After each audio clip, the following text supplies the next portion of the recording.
Reta. Todas las mañanas, Caballero de Día. Construimos comunidad. Buscamos la verdad siempre. Mucho se dijo el día domingo que había que estar muy atento a la reacción de los mercados financieros, a la reacción de la economía en general, después de lo que sin duda fue un contundente triunfo del peronismo en la provincia más grande del país, al menos en lo que son las elecciones distritales, ¿sí? Uno siempre cree que después de una situación como esta el gobierno tiene que corregir, si es que pierde, corrige algunas cosas. Bueno, parece que no, parece que va a ratificar o ha ratificado su rumbo. También aparece en el horizonte el Fondo Monetario Internacional diciendo siga por ahí que está bien. Y yo lo tengo al otro lado a Hernán Leche, ustedes saben, director del Centro de Economía Política del CEPA, para charlar sobre esto. Digo, ¿cuál es o dónde se refleja el resultado de la elección y por qué, entiende él, se ratifica el rumbo económico desde el gobierno y también con el apoyo del Fondo Monetario? Hernán, ¿cómo te va? Buen día. Aquí te saluda Roberto Caballero desde la 530. La tenemos a Florencia Ibáñez acá juntitos también. ¿Cómo estás? ¿Qué tal? ¿Cómo están? Buenos días. Bien. Primero estamos un poco con la resaca del domingo, te lo tengo que confesar. Pero también superándola porque, bueno, no... El miércoles. Claro, ya estamos, ya tenemos que salir un poco de... Y parece que el fondo salió también, ¿no?, de la situación y dijo, perdió Milei, por lo menos en esta elección, y nosotros ratificamos el rumbo. ¿Qué es lo que ratifica el fondo? Bueno, es interesante la pregunta porque la noche del domingo, cuando Milei asume la derrota, arranca su discurso diciendo, bueno, hicimos autocrítica, o estamos haciendo autocrítica, la verdad que sí, efectivamente fue una derrota contundente, no vamos a cambiar nada. Sí. Sí, pero ¿cómo?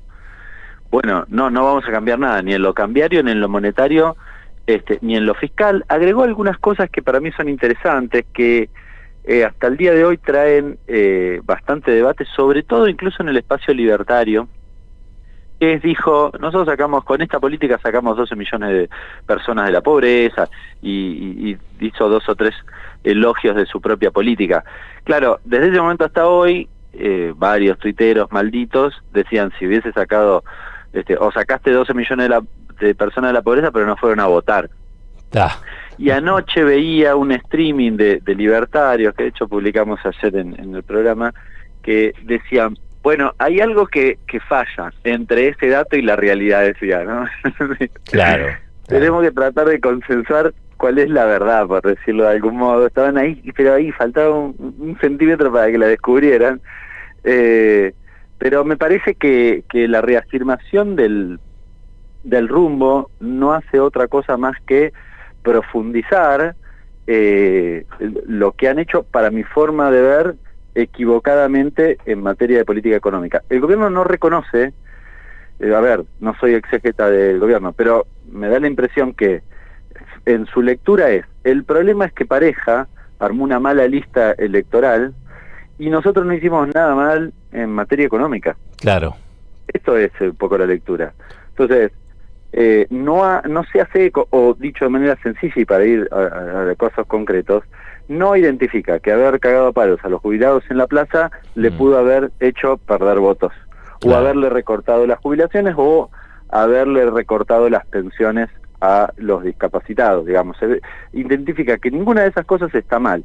De hecho, ayer, en el comunicado del fondo, el fondo agrega una cuarta cuestión, que es la convalidación de la política de desregulación de Sturzenegger, ¿no?, que en buena medida también representa esa motosierra que para mí sí les hizo mucho daño en términos electorales.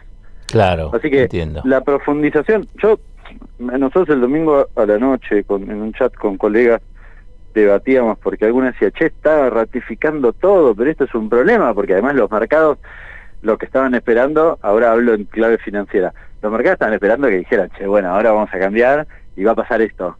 Y no, le están diciendo exactamente lo contrario. No lo van a tomar bien. Bueno, no, de hecho no, tampoco lo tomaron bien los mercados. Y el problema ahí, ya hablando más en clave, insisto, financiera y demás, es que el modelo así no cierra. Y no cierra. Fíjate la paradoja, ¿no?, que yo a veces hasta cierta incomodidad. No cierra para Caballo y no cierra para mí. Mirá, un rango amplio.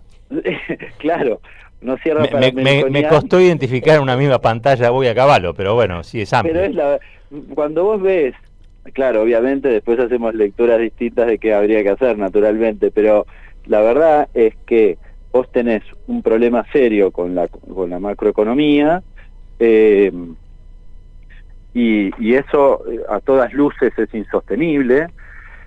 Y la última carta de Caballo dice algo así como: la cuestión no cierra ni por lo financiero, ni por lo fiscal, ni por lo monetario. Tiene un título muy largo, muy gracioso. Le podemos agregar por lo político, ¿no? Bueno, probablemente también por lo político, o lo político finalmente también como expresión de la conducción de ese proceso económico, ¿no?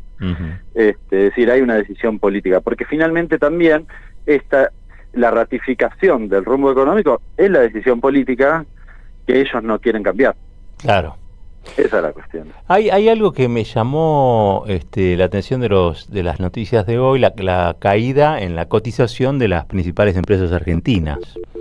A ver, no me diga que se cortó. Ahí va. A ver, vamos a tratar de engancharlo de vuelta. Casi 10.000 millones de dólares en caída, me parece, valen menos las empresas. Y también, por supuesto, la trepada del riesgo país, que se supone que un gobierno de estas características debería ser un número anecdótico, ¿no? Porque para un gobierno libertario, ¿qué tipo de riesgo puede ofrecer a los capitales, no? No sé, me pregunto en voz alta, ¿lo tenemos ya, Hernán, de vuelta? ¿Estás ahí? Sí. ¿Estás ahí? Acá estoy. No, veía que cayeron el valor de las compañías argentinas. Sí. En una cifra importante. No sé si eso se recupera pronto, no sé si eso, ¿qué tan grave es? Sí, ahí, digamos, el lunes cayeron, el Merval cayó alrededor de 13 puntos, si no me equivoco. Ayer prácticamente no recuperó, creo que terminó cerrando en negativo 0,2. En Nueva York los ADR mejoraron un poquito, pero sí, quedaron abajo, digamos, al menos por ahora. Al menos por ahora. Ahí hay varias dudas. Las dudas son de sostenibilidad del programa y particularmente de la cuestión cambiaria. Me corro por un segundo de los ADR o de las acciones, si querés, y voy a lo que se llama renta fija, a los bonos, sí, para explicar una cuestión de por qué ese efecto. Imagínate que vos sos un inversor, ¿no? Entonces, hace 6 meses dijiste, no, vamos a comprar un bono, no sé, el GD30, un global que vence en enero del 26.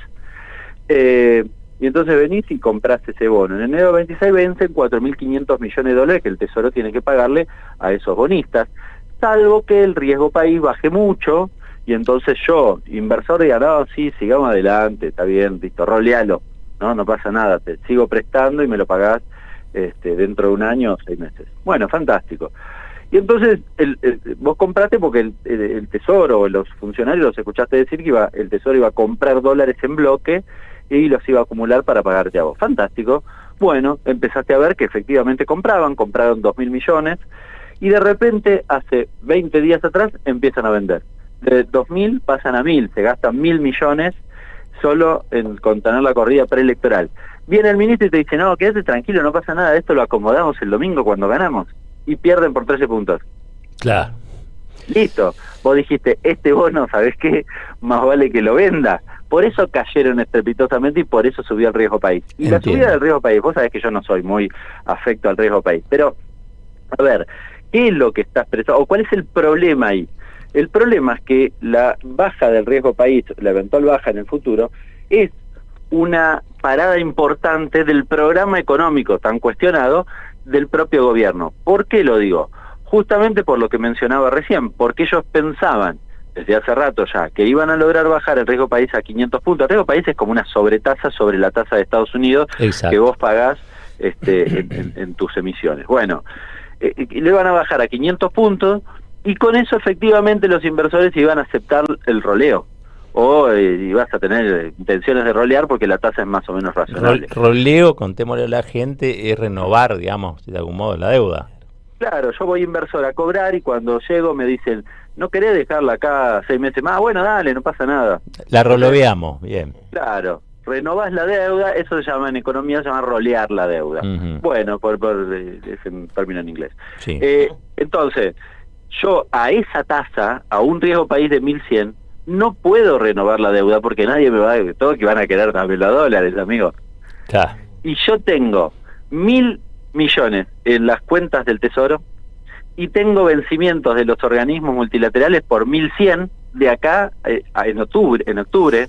Supongamos que se los pateen en el mejor de los casos y tengo 4.500 millones de vencimiento en enero. Es insostenible. Todo el mundo está viendo que ahí tenés un problema serio y que vas a terminar haciendo, borrando con el codo, algo que cuestionaste, que es, yo agarré los dólares del fondo. ¿Qué hice con los dólares del fondo? Los agarró el Tesoro, pero se los dio al Banco Central y levantó un título que tenía entre ellos que se llama letras intransferibles, porque el gobierno decía que eso no servía para nada, había que corregir la hoja del Banco Central. Fantástico, hizo eso. Ahora va a hacer lo contrario.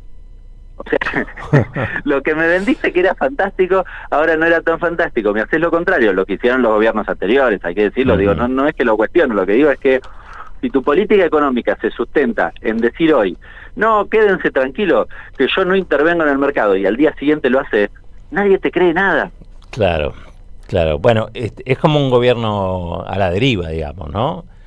Bueno, en buena medida sí, ¿no? Están en la cuestión monetaria cambiaria, están cometiendo serios errores o graves errores. Yo te diría desde el desarme de las LEFI, el 9 de julio aproximadamente, el 10 de julio, para acá, y sí, haciendo errores no forzados, se dice en el tenis. Claro. Nadie te mandó a hacer eso y vos fuiste y lo chocaste. Que ya, ahora, el problema no es superficial, ¿eh? Yo cuando el gobierno decía, no, eso es el riesgo Cuca. Está bien, digo, después le puede gustar más o menos, pero los inversores quieren ganar guita, no es que están pensando en militarla en una unidad básica. Así que la cuestión no es el riesgo Cuca. El problema es que si vos perdés la elección, aparece, ¿no? Surge con mayor claridad todas las inconsistencias de tu programa, que la tenías el viernes pasado, ¿no? Claro. Que las tuviste el lunes. Claro. Hernán, te quiero agradecer muchísimo por esta manera de ayudarnos a entender lo que va o lo que está pasando en materia económica. Como siempre, digamos, la realidad económica nos preocupa, pero saber que la podemos interpretar con tu ayuda nos alivia un poco. Fuerte abrazo. Abrazo grande. Hernán Leche, director del Centro de Economía Política de la Argentina, el CEPA. 29 minutos pasaron de las 8. Sí, muy bien, Roberto. Sí, se va volando. ¿Tenemos muchos invitados hoy?